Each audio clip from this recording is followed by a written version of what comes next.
ઉનાથી એક મહત્વના સમાચાર। ઉનાના લુહાર ચોકમાં જર્જરિત સ્લેબમાંથી પોપડા પડ્યા। પોપડા તૂટી પડતા ગલીમાં પાર્ક કરેલી બાઇકને થયું નુકસાન। સદનસીબે કોઈ જાનહાનિ નહીં। વેપારીઓમાં ભયનો માહોલ। જોખમી બાંધકામ તાત્કાલિક તોડી પાડવા પાલિકા સમક્ષ માંગ કરવામાં આવી। મોટી દુર્ઘટના ટળી। સ્થાનિકોમાં રોષ અને ચિંતા। Voice of Una, Husen Bhadarka. મિત્રો, ગીર સોમનાથ જિલ્લાના તેમજ દીવના સમાચાર માટે આપ જોતા રહો voice of Una YouTube channel. આ વિડીયોથી આપની જાણકારીમાં વધારો થયો હોય તો વિડીયોને લાઇક આપશો, મિત્રોને લિંક શેર કરશો।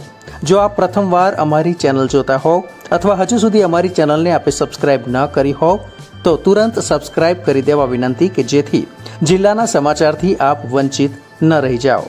ધન્યવાદ।